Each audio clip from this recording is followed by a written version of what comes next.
Good evening, everyone. We are live, and I'm super delighted for this weekly encounter. So, why is it that a lot of people dream big? A lot of people have potential for amazing career paths, amazing trajectory in life. They know they have the talents, the skills, the abilities, but somehow they stay at a set point. They stay at one point where this potential, these skills, these talents are not reflected in their daily life. They are not reflected in the positions they actually get in the job. They do not get reflected in their superiors noticing the potential they have. Why is it that a lot of people, in a nutshell, why is it that a lot of people might be sitting on what we call acres of diamonds, if you know the story of the acres of diamond? And there are lots of things to offer, whether to their own business if they have a business, or to the job if they have a job, or to any organization they may join.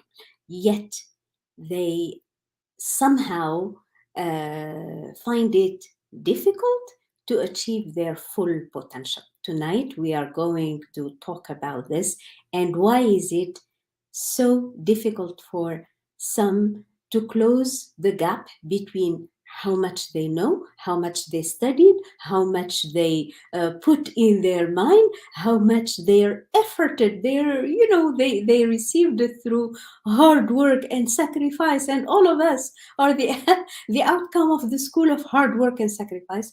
Yet they somehow in real life they are probably being rewarded, whether financially or morally or professionally, rewarded for a fraction of what they know they can do. Now, I promise you, you stay to the end of the to the end of this live.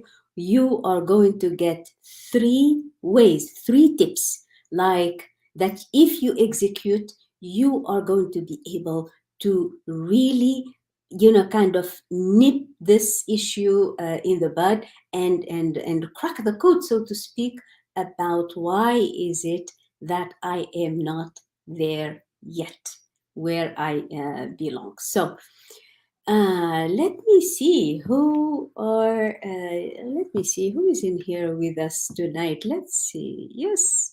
Hello, hello. Good evening, everyone.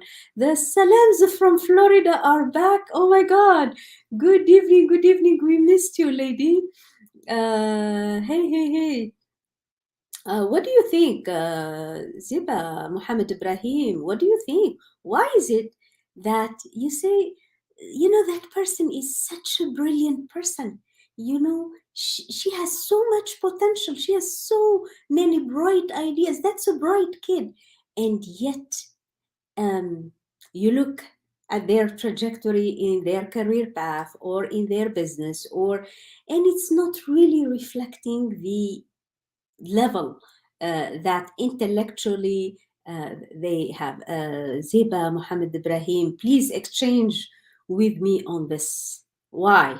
Why is it?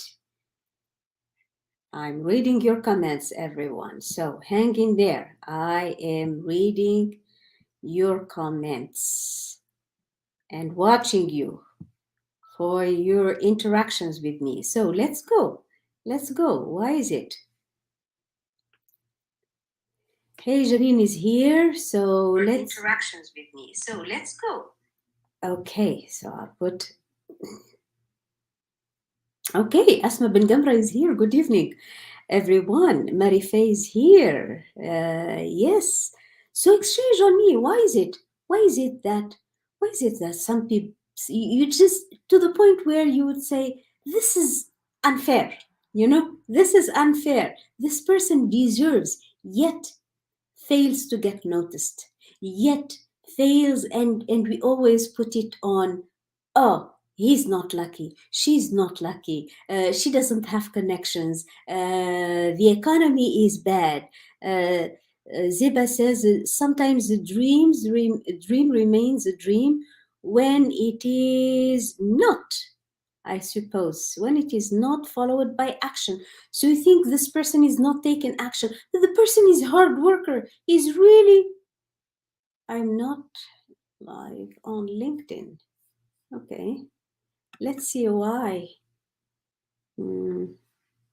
Let's see what's going on.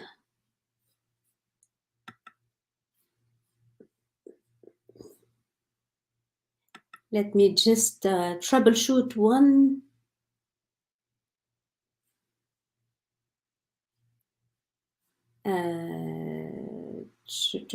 Okay, so yes. Okay, so I'm not so sure.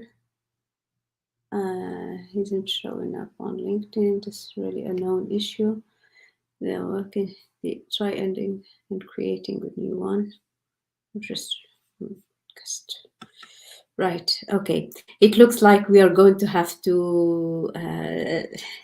LinkedIn has changed the rules of the games now, so we cannot stream live to, unfortunately, to our LinkedIn friends in here. What I'm gonna do is I am unfortunately going to remove LinkedIn from here.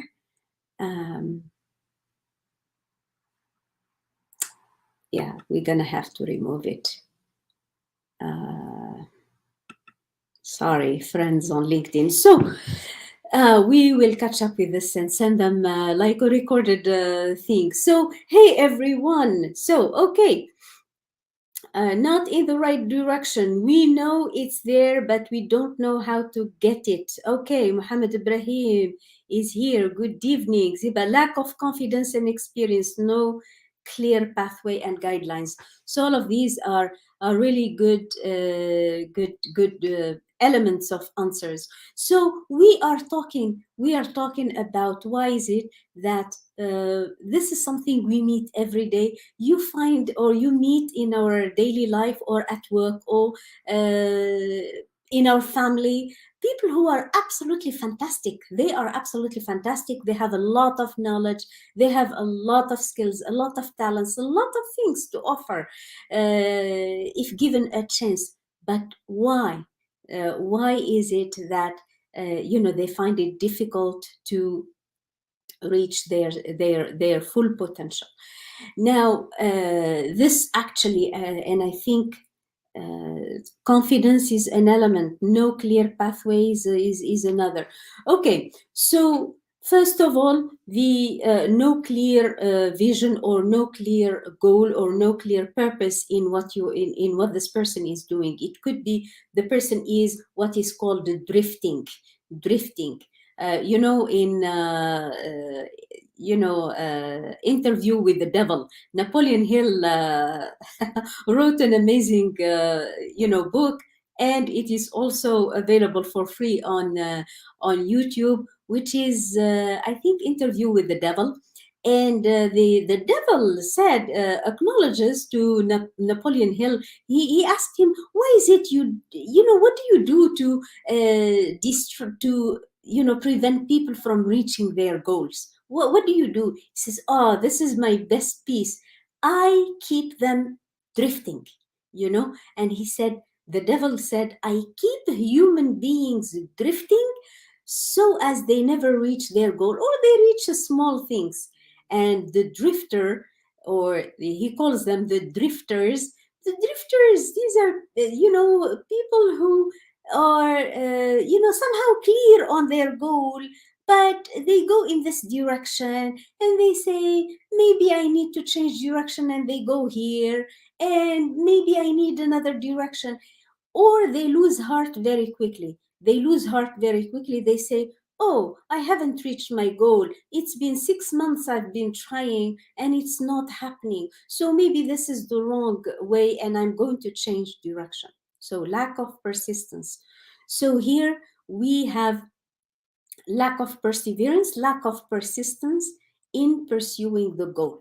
Now, the problem is most of the time we measure the time where we expect a goal or a dream to happen in real life. We expect it and we measure it by the physical word measurements. Like we say, oh, for a goal like this to happen, 6 months is more than enough, or 1 year is more than enough. And then we base our judgment based on that. This actually is for the people we call who stop 3 feet from gold. They are very close to a breakthrough, and yet they say, I haven't reached this, so I'm gonna change a strategy. And they keep it changing. And they keep it changing, not just the strategy, but they keep it changing the goal itself. And the worst thing that can happen, who is saying out of impatience, dark shadows of fear, the dark ghosts of fear. Yes, Ziba. Right. Lubna El Yusfi, hello, my new and good friend. Out of patience, Ziba says, constant change of mind. Absolutely. So here we have somebody who is not persistent, who is not keeping, their mind on. So the idea is we don't change our goals. When you are emotionally connected with your burning desire, with your goal, we don't change the goal. We change the way we are going to get there. We can change. We may add a new strategy. We may tweak that strategy. It's not over till it's over. Of course, it's not over till it's over. Amazing. Right. Okay.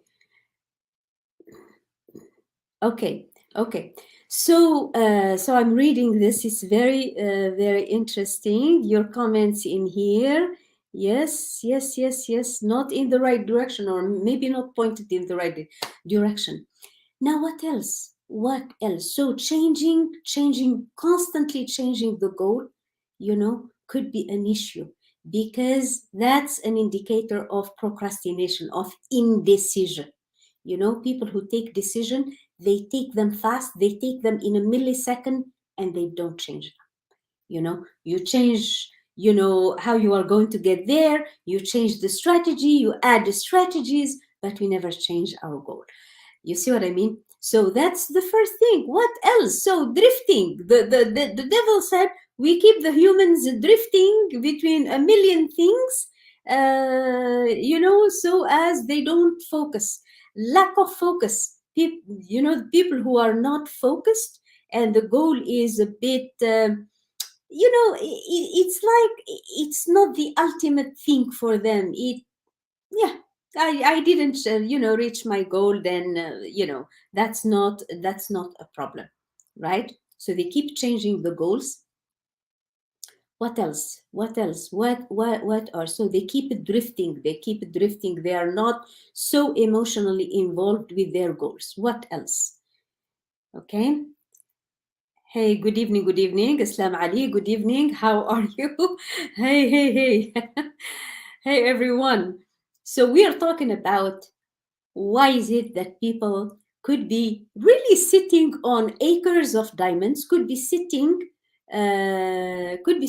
on amazing things, amazing skills, amazing talents, amazing hey Lou, amazing capabilities, yet they never actually implement them in real life. We are actually, friends, we are actually talking about the knowing doing gap. The knowing doing gap. Why is it that people know a lot, but they are implementing or actualizing only a fraction of what they know? Why is it? I think by now you can answer this question. Ziba and Mr. Islam Ali and Muhammad Ibrahim and Asma bin Gamra and Sana and Abdulaziz Ahmed. All of you guys, I think you know this content. You can answer this question. Why is it difficult for people to close the knowing doing gap? Somebody could have a PhD. I can speak to that. I had a PhD in metacognition, and I did not know my six mental faculties until my mentor Bob Proctor, explained them to me. You see what I mean? So let's talk about this, because we aren't, if you like, told, or this concept hasn't been explained. And even when it's explained to us in our adult life, we tend to think of it as a little concept out there, nice to understand, but very difficult to implement, which is that the mind is not.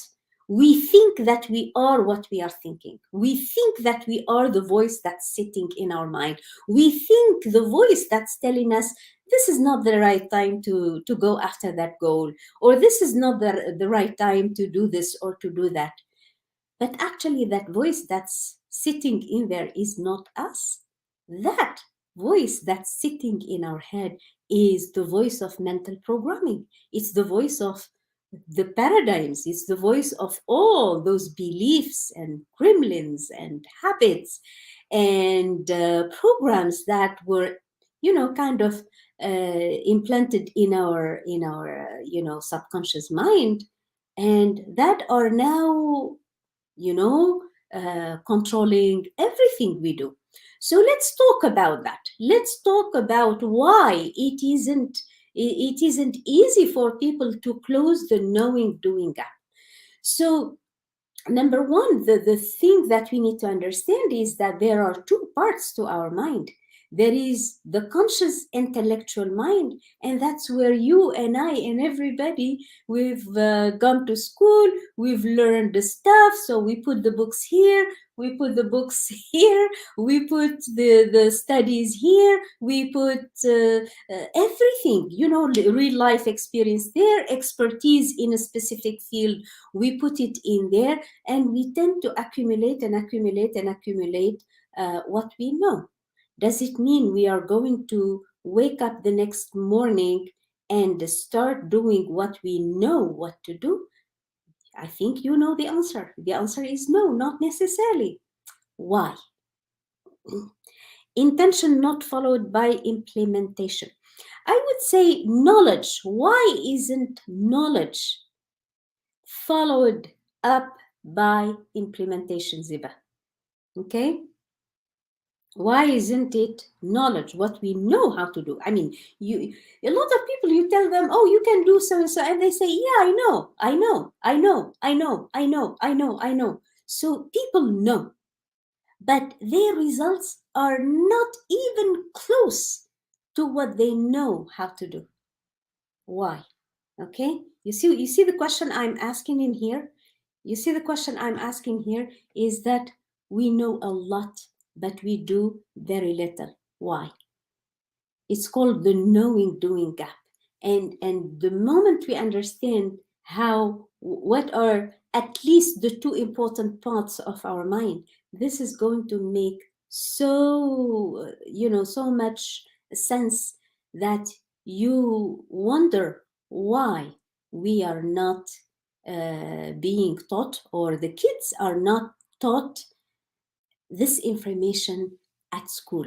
I'm a huge proponent of teaching this information at school. As a matter of fact, I don't know if you agree with me, but I do believe that the early years of any school, age kid, we need to focus on their personality, their character, their confidence level, strengthening who they are,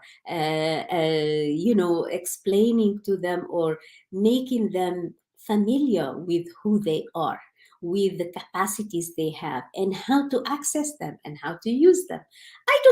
I haven't seen, to be honest, in more than 25 plus years in the educational field, I haven't seen a curriculum. I've seen curricula that come close. They touch on something. There are some good schools and some good educational systems that touch and come close on that. They build, but you know, telling or teaching kids, how to become, if you like, good decision makers, how to take control of their lives, how to direct their lives, how to stick to their goals, and kind of vary the strategies to get there. I haven't seen, at least to kids, I haven't seen.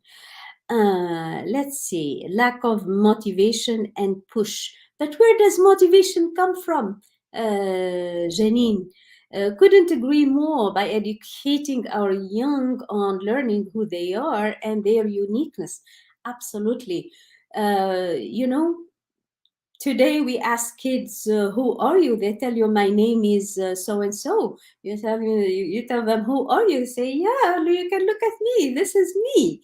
You see what I mean? And I used to do that, and Luke can agree with me that we we used to do that. We thought we are our body, we think we are our name. And even today, think about it, 21st century, and lots of things happening, and still, we are still going in circles, trying to figure out, when we hit 30 and 40 and life gets in the way, and we start to figure out, but who am I? Wait a minute, beyond my name and my body, is there something that is giving me motivation, that is determining my attitude to life, that is deciding how much I can go in life, that is going to push me to hang in there when the going gets tough in life, and so on. All of these things are kind of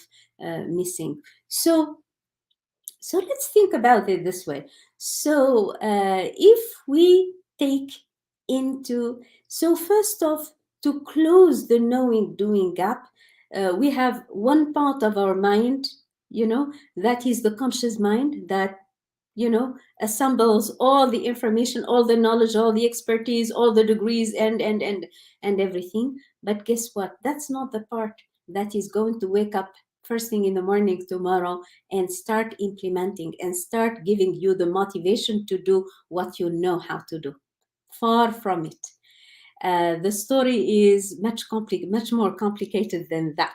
In fact, there's a second part in our mind, which is called the subconscious mind, and that part is pretty much set in its ways. What does it mean? It's totally deductive. What does it mean, totally deductive? Deductive in the sense, once you put something in it, it's not going to change it, out of empathy for you or anything. It's not going to change until you change the program. You see? So if you impress on your subconscious mind, I'm lazy, I'm kind of lazy, I'm not good enough, I don't deserve that position, because I don't want to work hard, I've never been your A student, I always scrape my way into the next level up. So it's normal, right? It's normal. And then we tend to convince ourselves that it's normal. If I'm not a hard worker, then I don't deserve to win. And somehow that's in and by itself a program, because we think that everything comes through hard work. Well, what did Napoleon Hill say? If you think that everything is going to come through hard work, perish the idea. Perish the idea, because there are the picture is much more broader and than that. Now, this subconscious mind is pretty much set in its ways, and there are programs that are picked up from young age, and they are going to continue to repeat themselves and will never stop until we change them. So this explains, I mean, this is the way why, consciously we may be, highly intellectual, on, on paper we look amazing, on CV we look absolutely awesome, on certain skill set level, like doing, we may have a good skill set, which is, for example, how to lead a company or something. But that's that. When we talk about leadership, about confidence, about attitude, about closing the knowing doing gap, All of these come from the subconscious mind, and that's where the gap exists. Like intellectually we may be rated really really high, but subconsciously we are self-doubting ourselves, we are self-sabotaging ourselves, we are turning in loops. Oh my god, what if we cannot take a decision? We are asking multiple people, what do you think I should do, what do you think I should do, I have these two offers, what do you think I should do? And so on and so forth. Ziba says hard work alone is not enough. What else is needed? I Big picture will not change unless the small pictures are changed. Absolutely. Listen, nothing happens until the subconscious, until the stuff we have in the subconscious mind changes.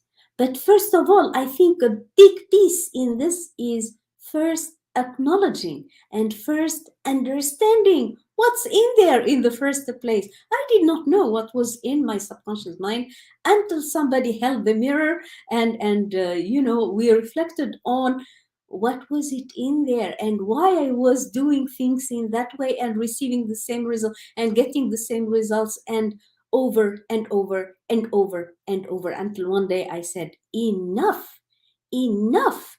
I am done with the hard work. I'm done. I mean, I was working hard and working hard and my results were always lagging behind. And I was saying, but why? Why is it? I know I deserve more, but why is it my results are lagging behind?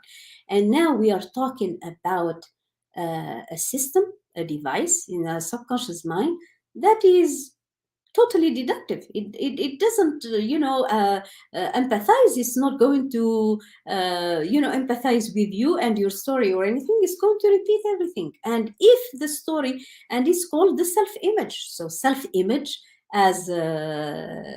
Maxwell Maltz, who did extensive research on patient self-image.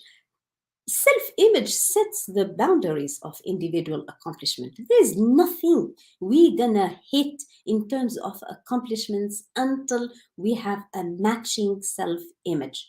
So if the inside the story is, I'm not confident, why do I deserve to win? Why, then those sales I'm expecting out there for my company, seeing my name on the charts of sales.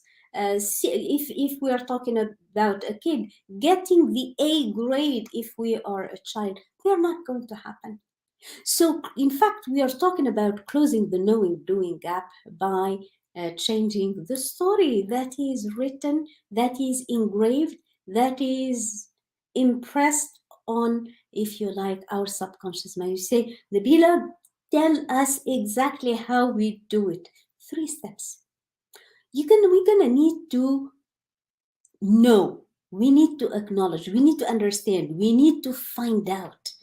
We need to find out what is my story without any subjectivity, in a very objective way. We're going to need to observe, what is my story? What is the story that we've been playing again and again and again and again? And that is getting me the same results, results, results, results, results, right? Okay. Passion and stubbornness. Ziba, not sure what is the answer. Yeah, right. So we're gonna need to find out what's my story. What's my story?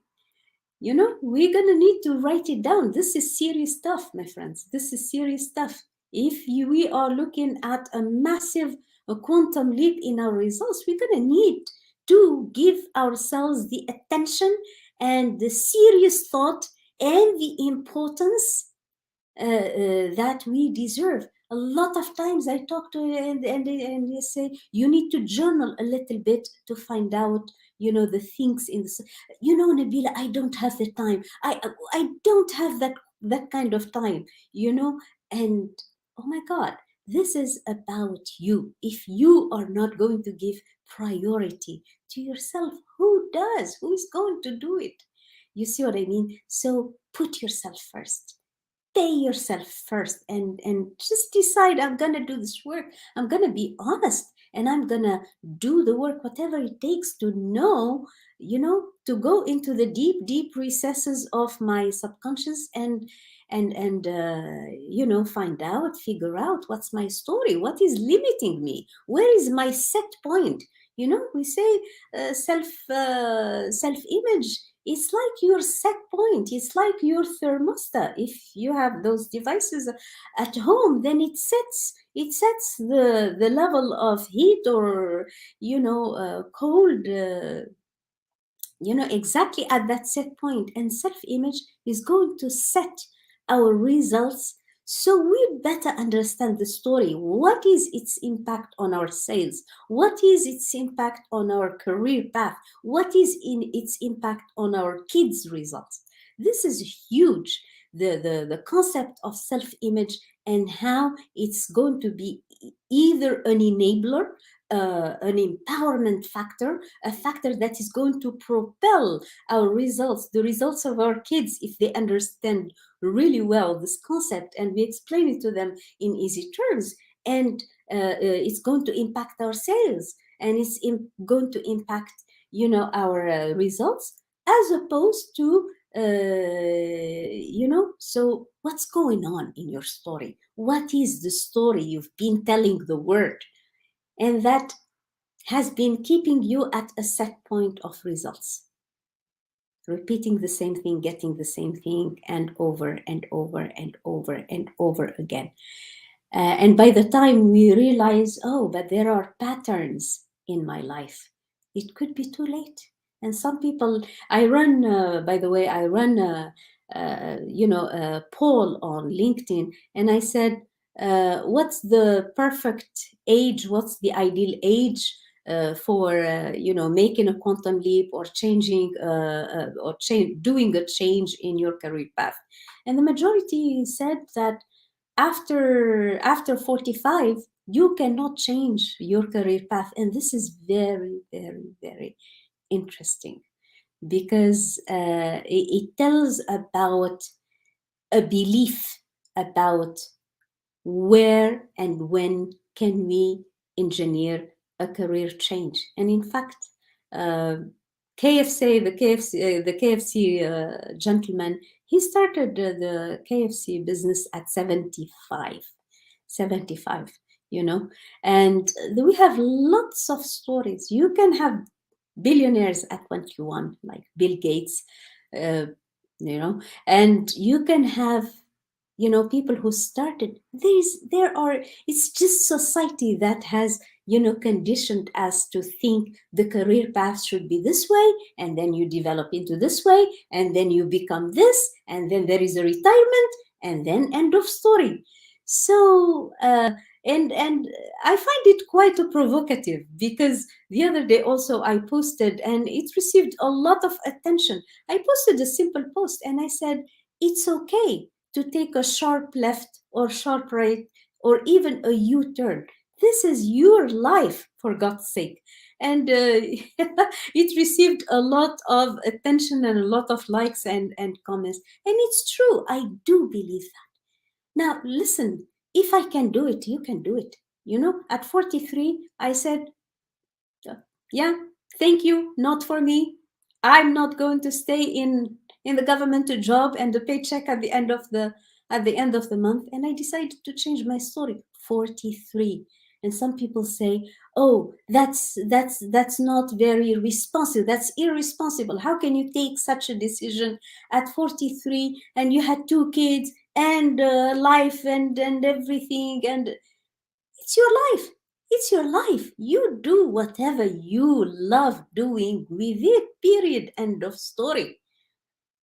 So get going. Get going at it. Doesn't matter. We say age is a number, and that's a cliche, but truly, truly, truly, truly, like, if you had to live 1 year the way you wanted, Saad Buhaid, what would you be doing? Honest. Of course, you would be doing what you love doing. Why? Why stay stuck in something that is not even close to what you are worth? So, So there we are. So number one, get to know yourself inside out. Get to know yourself inside out. How do you do that? By writing your thoughts. Thoughts are at the origin of everything.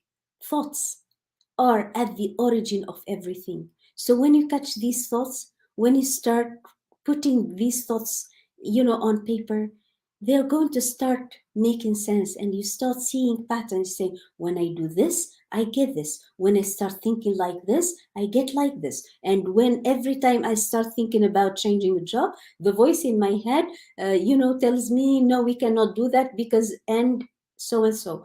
And then you are going to start seeing patterns in your thinking. We are interested in these patterns. We are interested in these patterns because the patterns. Get to know yourself inside out. Yes, Ziba, get to know yourself inside out. Absolutely. And that comes through different forms, by journaling, by meditation, by if you like, going on a path of downloading, meditating and downloading, or writing something every day. It's amazing, those discoveries that we are making from brain, plasticity research, from neuroscience, from NLP, from psychology. The research is absolutely incredible, what we know about this phenomenal thing that we have, which is the mind. I do this, but it's not just the brain. Mind is in every cell in our body. You see what I mean? So so much enjoyed today's talk. Get to know yourself inside out. Get to know the self-image that has been printed, painted, embossed, engraved in your subconscious mind, and it's going to tell you tons of things about that. Now, there is one technique which I so much also encourage that you do, and I know all of you might be already doing it, but doing it, putting it in writing, is a totally different dimension, which is gratitude. And I created this guide for gratitude for professionals, like if you are thinking about changing lanes in life, and it's scary for a lot of ladies. It's scary to change lanes. You say you come at 43 and you tell somebody, yeah, you can be something else. It is scary, and I empathize and I understand that. So uh, so gratitude, why gratitude in the way I describe it in the and we are going to put the link to grab your copy if you haven't done so already. So grab your copy of this guide. Why? Because I'm incorporating the latest research in how to do gratitude in the sense of bringing future memories to the present, where when we mix what we are grateful for, currently, with what we are grateful for, with things happening in the past, and we mix them with the things that already happened, now the mind kind of is scrambled, and it's going to bring all of these things, because the mind doesn't know the difference between what's real and what's imagined. The main thing is that you are emotionally connected with this, and when you say your gratitude, you say it with emotion. It is going to resonate with the subconscious mind, and eventually make things happen. Once you start putting yourself first, it becomes acceptable to change direction. Spot on. Absolutely. You come first. Because if you are going to change your life and the life of the loved ones, we stop being affected by what's outside. We go ahead and do it, and you are going to see everything else is going you are going to impact everyone else in such a positive way. But you have to put the stakes on your life, and you have to decide and start taken actual steps towards that. I will stop at this point. I so much enjoyed your company, guys. I so much enjoyed your company. Eliminate anything that is limiting you. I love it, Ziba. Get to know yourself inside out. I think that's the highlight of tonight's session. Follow what you want with passion, and put yourself first, coming from Suad Buhid. I love it. Focus on big picture and small picture, put them all together. That seems like an amazing roadmap. You want the guide that I want to share with you, and where we incorporate, as I said, this technique of using gratitude for professional purposes, or incorporating it to do something or to achieve something big or small in your career, or then hashtag gratitude, and we will send it to you. We'll make a point of sending it to you. I love it. Have a great evening. Bye bye, and I'll see you next time. Same time, 8 p.m. KSA tonight. I was running a little bit late because I had to pass by the clinic for a quick thing. Nothing, it was just a normal, quick check. But I started 8:30. Our usual time is 8 p.m. KSA. I love you all, and stay well and stay blessed and stay focused, and I'll see you next time. Bye bye.